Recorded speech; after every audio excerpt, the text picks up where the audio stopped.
My name is Arin, and this is Arin's Voice. Today we're going to be interviewing Representative Eskamani of the Democratic Party. Thank you, and I hope you enjoy.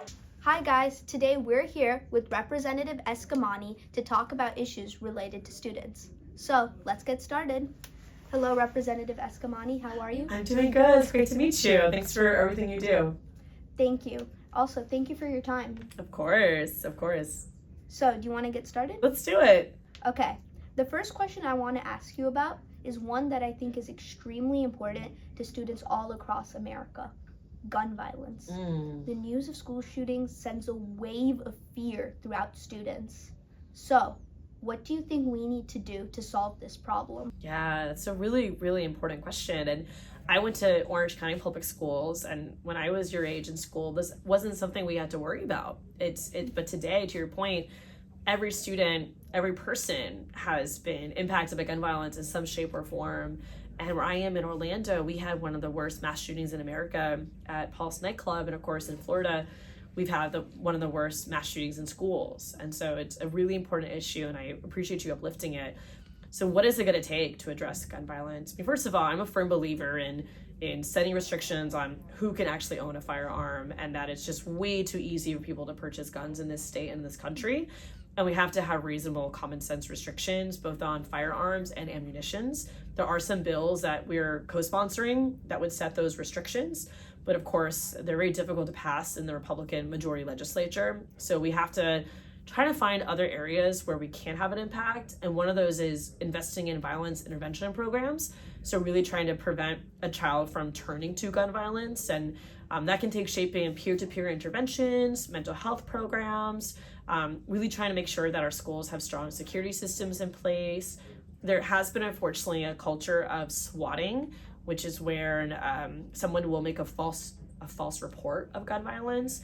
So we also have to help educate parents and students on the dangers of doing that and how it is important to report concern of gun violence, but not to make things up, because it also really pulls away resources and it creates more fear and panic that our parents and children don't need to go through. But with that said, we have to look at this from different angles. So restricting access to certain firearms, especially assault weapons, ensuring that we're investing in mental health programming and violence intervention programs, and really educating gun owners and putting requirements on safe storage. You know, we've had a lot of horrifying stories of children that accessed a firearm from their parent because it was not properly stored. And there is no requirement in Florida that you have to store your firearms, but there really needs to be responsibility for parents. If you are going to be a responsible gun owner, the responsibility includes ensuring your child cannot access your firearm, but you're not giving your child a gun for their 16th birthday, which is unfortunately happening in this country, leading to children hurting others with those firearms. Yeah, I understand. Now, the next issue I want to talk to you about is the teacher shortage. According to the Florida Education Association, there are currently 10,000 public vacancies. So, what do we do about this? Well, part of the issue is teacher pay. Florida ranks in the bottom when it comes to paying our teachers, and because of the way the policy is established, a new teacher will make more than a veteran teacher. We have not addressed the issue of compression, which means compensating those veteran teachers for their years of service and contribution so that their wage is more comparable to the newer teachers. Less and less people are going into education for this reason. And so we really have to address the teacher pay gap. That's a huge, huge one. And not just for teachers, but support staff, bus drivers, principals, and assistant principals. The entire system is very underfunded. And these are hard jobs. And so you have folks who are entering education but then leaving because they realize they can make more with less stress by going through a different career path. With that said, there has to be a stop of the political attacks on education, and whether that is the restricting of books or the accusations of teachers indoctrinating children. Like, it's just really toxic right now to be a teacher. And so no wonder people are leaving the field. In fact, some of my favorite teachers growing up in Orange County are no longer teachers because the environment just got way too toxic for them and the pay wasn't comparable to what they could do in different places. So we need to stop attacking public education, really invest in our public schools, and realize how essential for any civil society to thrive, we have to have good schools. So there has to be a commitment to that from my colleagues, and we fight for that every single day. Now, the next issue I want to talk to you about is House Bill 3, which passed in 2024. And it stated that kids had to be 14 years of age to use social media apps like Instagram and TikTok. Right. I know of kids in my own school who are using it. So do you support this bill? And if you do, how are you planning on enforcing it? So I actually was one of the few lawmakers that voted no on that bill. I empathize with the points that were brought up regarding safety with social media and the fact that young people are glued to the screen. I think it is really important that we help address those concerns to ensure that our children are not just living online, but playing outside, reading books, engaging with their peers face to face. Like, that's very important. I also don't believe, though, in parenting and taking away parental decisions when it comes to access to really any of these platforms, because I think parents are responsible for making those decisions. And for many of our young people, especially if they are bullied at school or maybe feel different, they find support spaces online. So social media has pros and cons. I mean, there are some young people that are starting their businesses through social media, and if you take that away from them, you're impacting years of hard work and entrepreneurship that could impact them in their future. And of course, the enforcement is challenging. You know, the enforcement of any type of social media ban that's age restricted would require everyone to submit their age, which means our private information has to be shared with different third parties, and who knows where that information is going to go or how it's going to be used. And of course, you're also censoring people's freedom of speech, which is a First Amendment violation. So the courts are right now deciding on this law. Is it constitutional? And I suspect that it's not. But I do think that there's still areas we can focus on. For example, social media education. So ensuring that our young people understand the safety concerns of social media, how to protect themselves, the etiquette of social media, how something you say online can absolutely impact someone in real life and be used against you if you are accused of a criminal act or a civil violation. And so to really just amplify the responsibility of parents in managing the social media content of their children. And there's so many safety features that a lot of parents just don't know about. So I think it's important that the state educate parents on how do you set protections and restrictions and criteria to have more control over your child's access to social media. And a part of it too is, children are growing up way too fast with access to technology at a very early age. Like, I didn't have a phone till I was in high school, and it was a very different phone than it is today. So I do think we should really encourage the alternatives to recreational activities for our families and make that easier. Make sure we have good parks, make sure that we have public transit systems so kids can get to places. Like, there's other investments we can make at a local level to really help encourage families to go out more, to be with one another versus just looking at your screens all day. I understand.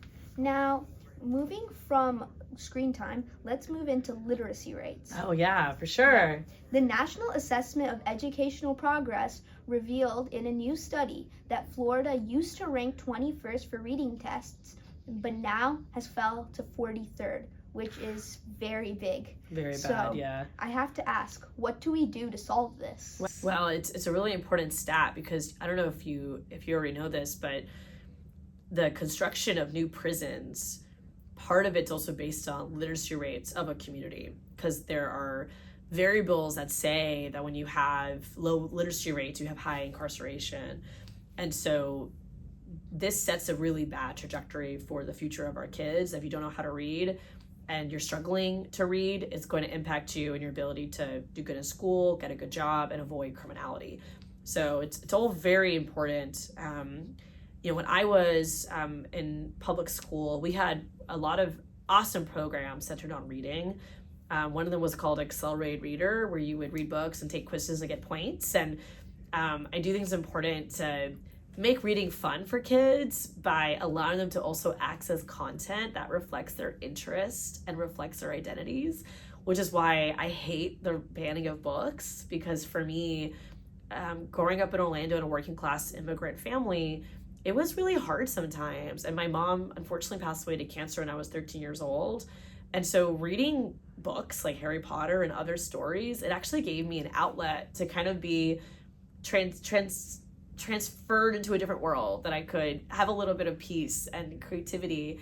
And of course it made me maybe a strong communicator, because I was able to read well. It also meant that I could write better and so forth. And so we really have to go back to basics and support parents in reading to their kids more. The other part of it too is investing in early learning education. So 0 to 4 is such an important timeline in a kid's life, but not every parent has the resources and the capacity to be involved in that child's life educationally. They might be able to make sure you're eating and sleeping, but there's a lot more that a parent should be doing in that time frame.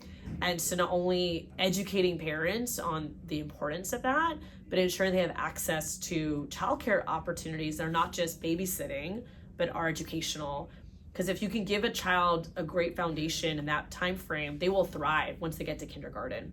But again, it's our responsibility to make sure every child, regardless of money, regardless of where they live, regardless of what language they originally learned, that they have the capacity to do that. And part of the challenge too in Florida is we have so many amazing, diverse community members where English is not their first language, especially where I am in Orange County. We have a lot of refugees and asylum seekers from Venezuela, from Haiti. And so it's really tough because these students are being tested on math, but they also are still learning English. So I'm also a firm believer in testing in that child's language, because if we are trying to measure their abilities, we need to make sure that we're meeting them where they're at. And so obviously ensuring they're still learning English, that's essential to thrive in the United States, but let's test them on their actual competency and not make it twice as hard for them. And so yeah, I mean, it's investing in public schools, going back to basics, and making sure that children have access to libraries at their school and at the community level. And again, really trying to reinforce that for parents to engage at that level. But if parents for some reason can't, we have to be there to make sure that children have access to these resources. I understand. Now, what advice would you give to students interested in public service? What a great question. So every child, regardless of how old you are, has the capacity to learn these issues and be more plugged in. And so my first piece of advice is to identify what issue you really care about. I think when you start with an issue you're passionate about, it'll give you the momentum and the motivation to want to learn how does government interact with that issue.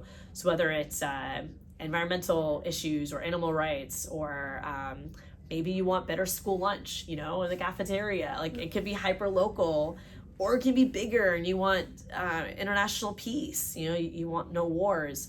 Whatever that topic is, try to hone in on something and become an expert at it, right? And then from there, you can understand how the different levels of government interact with that issue, and then you can be an advocate. And that can look like different things. It can be you sharing advice on social media or sharing actions to take on social media. You coming to Tallahassee and testifying in committee, or maybe going to a school board meeting and meeting with school board members. Your advocacy can take you in very different directions, but it's step one is knowing you have a voice, and then picking a topic that really inspires you and becoming an expert. And then from there, talking to the decision makers to push them or pull them on different issues or topics. So everyone has the capacity to be an advocate. You might also find comfort in organizations that align with your issue and getting involved in their work.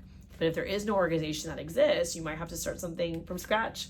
And that could be a little scary, but it's definitely something that's doable. So really encouraging folks to just find their voice. And of course, when you turn 16, get pre-registered to vote so you can vote when you're 18.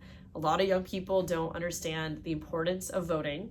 And I'll tell you, for my family is Iranian, and my parents immigrated from Iran. And in Iran, when you vote, it doesn't really count. And so we cannot take it for granted that we have the power to decide the future of our country, of our state, of our county, of our city. And so every young person needs to make sure they're ready to vote, and researching the candidates, and not just voting on what you learn on TikTok, but really reading, researching, and making decisions that are going to be informed. Okay.